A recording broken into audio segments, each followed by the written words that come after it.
Como a gente havia falado, né, nossa entrevista principal de hoje é justamente com o Conselho Tutelar de Serra Talhada. Estou recebendo aqui o Edivan Lima, conselheiro tutelar, também acompanhando a conselheira tutelar Aparecida, que está aqui também, né, na entrevista. E nós vamos fazer um pequeno balanço, né, das ações do Conselho Tutelar de 2023 e, obviamente, a gente vai falar também a respeito de casos, né, envolvendo violência sexual contra crianças e adolescentes. A gente, como eu falava no início do programa, a gente infelizmente começou o ano com 2 casos já, né, em evidência no mês de janeiro. Ainda bem que a polícia conseguiu, né, deter os acusados, né, desses 2 crimes, né?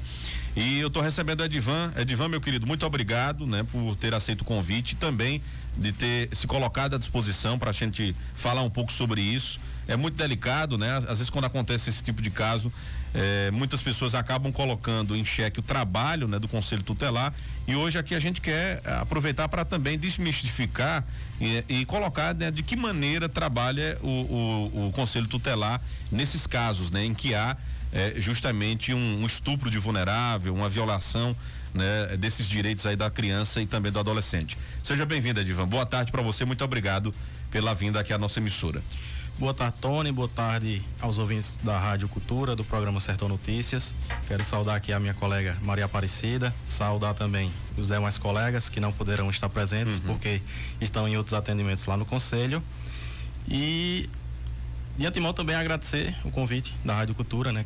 Sempre tem sido uma parceira, onde a gente pode vir aqui e o espaço está sempre aberto aqui, viu, amigo? Fazer um balanço das nossas atividades, né, anualmente.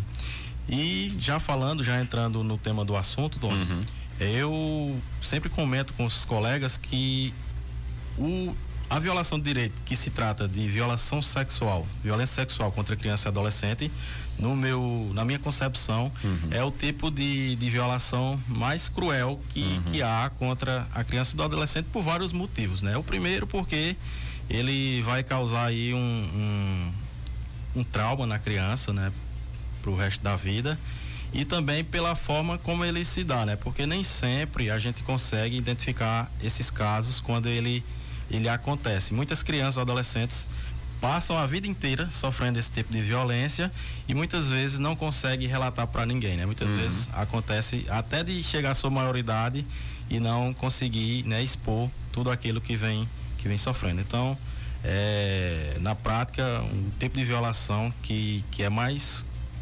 cruel e que também, assim, traz uma dificuldade para todos os órgãos, né? Fazer esse tipo de acompanhamento. Edivan, pra gente, daqui a pouco eu quero que você possa até comentar esses casos que aconteceram nesse ano, mas antes, como é que foi o ano de 2023 nesse quesito, né? Como foi o trabalho do Conselho Tutelar em relação a esses casos, né? Quantos casos em média vocês atenderam no ano de 2023? Como é que foi esse ano, né, passado em relação a esse tipo de violação? Tony, anualmente a gente tem observado que esse tipo de violação ele tem crescido, né? Tem crescido e tem causado muita preocupação para nós, né? Enquanto agentes que estamos aí no sistema de garantia de direito da criança e do adolescente. Em 2020, né, se eu não me engano, a gente teve uma média de 20 casos, né, que passaram pelo conselho, e teve outros assim que também chegaram ao nosso conhecimento que foram descartados, né? Porque chega de várias formas. Às vezes chega, né, do hospital dizendo que uma criança deu entrada lá, né, e que teve aquela suspeita, e aí no decorrer do acompanhamento a gente identifica que não aconteceu, mas a gente também contabiliza dentro desse diagnóstico. Então, a gente pode dizer aqui que em 2020 teve uma média de 20 casos, né, mais ou menos confirmados. E esses muita coisa, né? Isso, e esses outros. E já estamos aqui com também o quantitativo de casos já de 2024. Já tem, além desses dois, já registrados, houve mais algum? Sim. Em 2024, né, nós estamos aí de 9 de fevereiro. Hoje estão tá completando 40 dias. 40 dias de 2024. Pronto. Além dos 2 casos, né, que foram evidenciados aí na mídia, a gente identificou outros 6 casos, né, que tiveram pelo menos uma suspeita. E aí eu já posso dizer aqui que se trata de 4 crianças e 4 adolescentes, né? Com idades entre 5 anos e 15 anos. Meu Deus do céu. E que 3 aconteceram dentro do próprio contexto da família da criança ou do adolescente. É sempre esse o mesmo enredo, né? Exatamente, né? O inimigo não está longe, né? São aquelas pessoas que têm uma proximidade, que têm uma confiança da família. E 5 aconteceram no extrafamiliar, pessoas que não estavam ali dentro do contexto. 5 aconteceram na zona urbana e 3 da zona rural.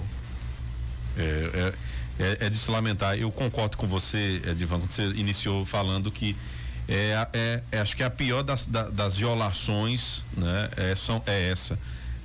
É um problema que essas crianças vão levar para o resto da vida, vão ter que ter um apoio psicológico e familiar muito intenso, né, para não criar traumas, né? Eu vou falar algo aqui que foi o que a gente obteve de informações. Teve um caso de um suicídio aqui em Serra Talhada recentemente, né? E a informação é de que essa vítima, ela carregava uma depressão desde a época que ela tinha sido violentada na infância, né? Essa é a informação que a gente obteve de um caso que teve de suicídio recente aqui em Serra Talhada. Então, assim, olha o trauma, né? Ela vem com um trauma e que vinha com uma depressão atrelada a isso há muito tempo, né? Então, é muito difícil, né? É muito difícil você justamente saber que um familiar, muitas vezes um tio, um avô, um próprio pai o causador de uma coisa dessa, né? É lamentável. E é uma coisa muito delicada até de se lidar, né? No seio familiar, um negócio desse, né, Edivan? Vocês que lidam com esse contato com as famílias devem saber muito bem que não é fácil, né? É um negócio bem delicado, né? Com certeza, não é fácil não, porque, como eu disse, é um tipo de crime que ele pode perdurar aí por vários anos, né? A criança ou adolescente está inserida ali dentro do contexto de violência, de ameaças, então não é para menos, né? Não há como não desenvolver um trauma. E aí a gente fica na preocupação de que, de fato, os órgãos cada um faça o seu papel, que essa criança ela possa ter um acompanhamento da rede, acompanhamento eficaz, para minimizar esse tipo de trauma que ela vai carregar aí pro resto da vida. Edivan, como é que atua o Conselho Tutelar justamente nesses acompanhamentos, né? É identificado, vocês tomam conhecimento daquele caso de abuso, e, por exemplo, a polícia vai fazer o trabalho dela, que é fazer toda a questão da averiguação, da investigação, né? Da questão dos exames, para comprovarem realmente aquela conduta, se aconteceu estupro, aconteceu algum tipo de importunação sexual também, e depois disso, quais são os encaminhamentos, né? O Conselho Tutelar, ele faz algum tipo de acompanhamento familiar, né? De visitações, como é que funciona o trabalho de vocês, o pós, né? Depois da identificação realmente do caso, né? Do abuso. São 2 linhas de acompanhamento. Tem a parte que cabe à justiça, né? De fazer a investigação. O Conselho Tutelar, ele não interfere muito na questão da investigação, mas ele colabora no sentido de passar o máximo de informações que tem ao seu dispor, para que a polícia possa fazer o seu trabalho de forma eficaz. E tem a outra linha, que é quando se dá o tipo de violação, e aí vem a parte importante, que é o suporte que a rede tem que dar a essa criança. Vocês fazem esses encaminhamentos também para poder ter o suporte? Isso, a gente requisita, né, da assistência social, que tem um equipamento, que é o CREAS, que é o Centro de Referência Especializado, né, da assistência social, que dispõe de uma equipe de assistente social, de psicólogo, que vão fazer um acompanhamento social à família, e também tem o acompanhamento de saúde, né, que é o acompanhamento clínico, onde a criança também vai passar por uma equipe, psicólogo, assistente social, para dar todo esse suporte e, como eu falei, minimizar todo esse trauma que ela está sofrendo. E aí, como eu disse, são 2 linhas: a parte criminal, que a delegacia faz, e também a gente, quando acontece, tem que noticiar, obrigatoriamente, o Conselho Tutelar tem que noticiar o caso ao Ministério Público, que também vai fazer o acompanhamento, né? Vai cobrar da polícia, vai cobrar da rede. Então, toda a rede tem que estar ciente do que está acontecendo e tem que dar o suporte. Edivan, eu acho que é muito importante. Eu acho que sem parceria não se faz nenhum trabalho, né? E eu queria saber como é que foi o trabalho de vocês junto com o Ministério Público, com Polícia Civil, com Polícia Militar, no âmbito da garantia desses direitos das crianças e dos adolescentes. Não só, claro, é evidente da questão dos casos de abuso sexual, mas também, né, do restante, porque trabalho infantil, uma criança numa situação análoga ali a uma situação ali que não pode, né, conviver num ambiente que não lhe favoreça, né, o mínimo, né? Vocês também avaliam isso também. Então, como é que foi essa parceria, né, do Conselho Tutelar com essas instituições, Polícia Militar, Polícia Civil e Ministério Público? Foi a contento? Vocês conseguiram desempenhar em conjunto ações importantes para fazer valer essa garantia desses direitos? Sim, o sistema de garantias de direito da criança e do adolescente, ele funciona como uma espécie de engrenagem, onde cada dentinho daquele, né, corresponde a um órgão, e cada órgão cumpre efetivamente o seu papel. Não há como haver um atendimento qualificado se a saúde não fizer sua parte, se a assistência social não fizer sua parte, o poder público, a sociedade, né? Todos fazem parte desse sistema. E aí tem que se trabalhar realmente em parceria, onde cada um cumpra efetivamente, né, o seu papel dentro desses acompanhamentos. Sem sombra de dúvidas, né? O Conselho Tutelar, gente, tem tem novos conselheiros agora, né? Já tomaram posse. A partir, já foram, né? Isso. Já tomaram posse agora, né? A partir do dia 10 de janeiro nós já estamos com uma nova. Tem novos conselheiros, né? Que foram empossados, né? E como é que faz então para, Edivan, caso alguém, né, que esteja nos ouvindo, você falou aí, além daqueles 2 casos, tem mais 6, né? Ou o total é 6? Não, são 8 no total. 8 no total, né? E a gente sabe que infelizmente tem a realidade de casos que muitas vezes são subnotificados, ou seja, que infelizmente tem aí a conivência de algum familiar, uma mãe ou um pai que sabe da situação, mas que não tomou nenhuma providência por algum medo, algum receio. Como é que faz então para tentar ajudar, né, essas crianças que estão e adolescentes numa situação dessa? Como é que hoje faz para entrar em contato com vocês, para ser feita uma averiguação? Como é que o Conselho Tutelar hoje lida com essa questão do contato, né? Porque a gente sabe que tem muito isso, né? Do receio de saber quem foi que denunciou, né? E sobrar e ter até como é que eu posso falar, ameaças, né? Para essas pessoas, né? A gente sabe que tem muito isso também e ainda mais com um caso desse bem delicado. Como é que faz então para chegar até vocês de uma forma sigilosa, né? E claro, também não pode ser com elementos que não sejam relevantes, né? Tem que ser uma denúncia consolidada e com provas, né? Que é importante para vocês também, né? Exato. Nós recebemos, o Conselho Tutelar é um dos órgãos que, né, recebe as comunicações. Todas as comunicações têm que passar pelo Conselho Tutelar, porque a lei traz que qualquer tipo de violação de direito deve ser obrigatoriamente comunicada ao Conselho Tutelar. E aí nós fazemos parte desse sistema.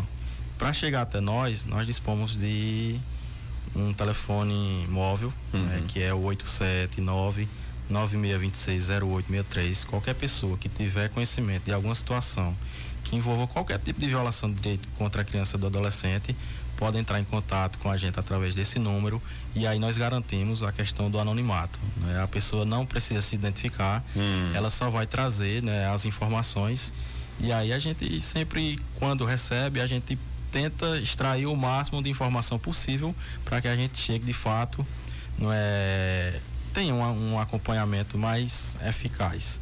Então o Conselho Tutelar é um dos órgãos, né? Tem o Disque 100 também, onde as pessoas podem utilizar, liga para lá.